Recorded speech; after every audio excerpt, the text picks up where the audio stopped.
What's going on, guys? So we are at Slamdance now. It's different, a little different than Sundance, and I'm here with Branden Kramer, writer-director of Radar. and Jaworski, co-creator and executive producer of Radar. awesome. So Slamdance is a little bit different than Sundance. What's the story with it? So Slamdance is a lot smaller, but they are very, very selective in their films. You know, they get about maybe half as many submissions. I think around something like 5,000. But what's really cool about Slamdance is they watch every film blindly.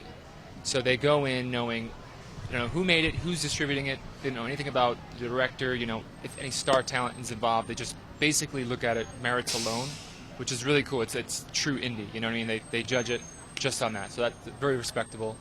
And they're also very brave and courageous with what they select. It's like kind of like the rock and roll edge of the festival.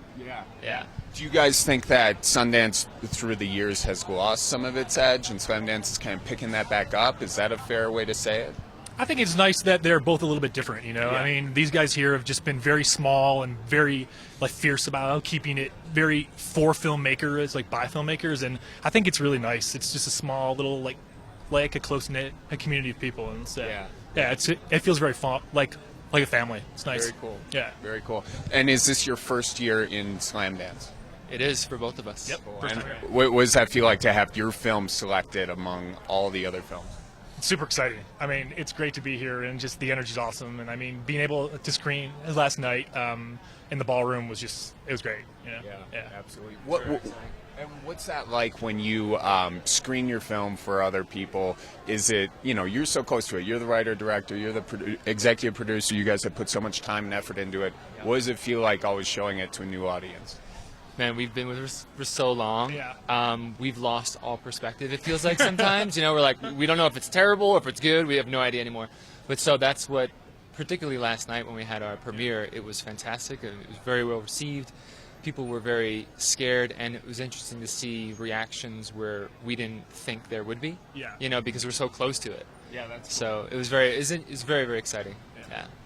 and let's talk about the film itself. It's a little bit creepy. It is. It's very creepy. More than a little bit creepy. So it's about a young woman, Emma, who is a grad student. She moves to New York City and gets her own place. And slowly she realizes that she's being stalked, but she has no idea how or who. The audience members, the audience, we know because we are viewing her through all of her hacked technology. So her cell phone, her laptop, and then another device, which I won't mention right now because it's sort of a secret. So you see, we basically, what we want to do with this film is we wanted to put the audience in the position of the hacker, which makes it very voyeuristic. Right. So curiously through the hack. exactly, and the reactions we've been getting from people is that I feel guilty. I feel like You feel like an complicit. accomplice in Yeah. what's going on, And was that your intention from the outset, or was that a pleasant surprise? Absolutely. The way it's filmed 100% on non-traditional cameras, so it's all POV of what this hacker would be watching. And it's this sort of obsession grows and grows and grows, and that's what the film is about. It starts out as just one feed that this hacker is hacked into, and then he gets more and more obsessed, and once the digital watching isn't enough, he sort of intrudes on the physical life, and he starts making a presence physically. So we have Ashley Benson is our lead for Emma, and Matt McGorry, who is sort of a friend, love interest in the story, and they're both phenomenal actors.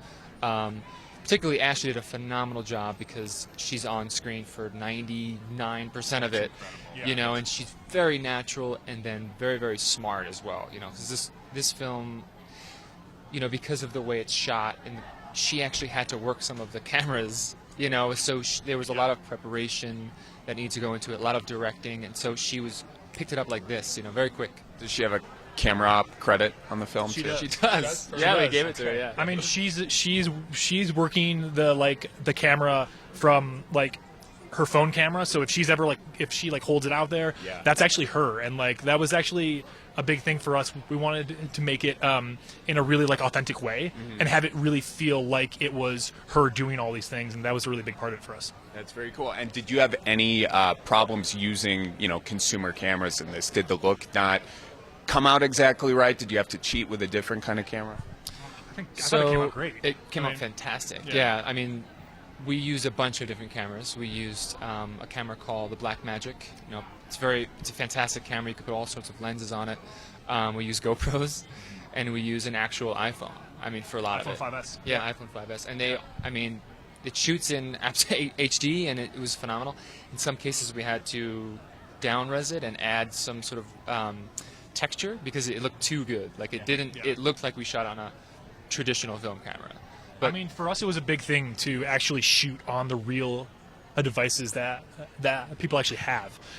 You know, to actually do that on a feature is a big step, and Yeah. like we thought about it a long time, and it was a big risk, but I think it came out great in the end. That's Yeah. awesome. That's awesome. Now, getting back to the concept of it, this is a scary thing this day and age to have people who can stalk you, and then we get into the whole NSA thing, Edward Snowden. I mean, it's very timely. I mean, it's real. This stuff happens, you know, and it happens every day, and it's happening more and more.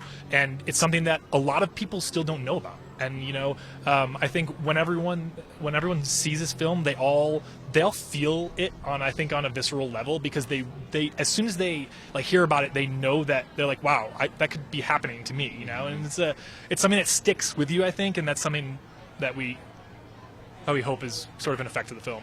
Yeah. I think what's particularly different about our film Radar is that it's, you know, you can tell a hacking story from a bigger point of view, from like a higher level, and like a company and the hackers taking over lots of things on a higher level. But this is a hacking story on a more personal level. One contained, small story, and very, very intimate, which is how most of it actually, most of the hacking stories, that's how it happens.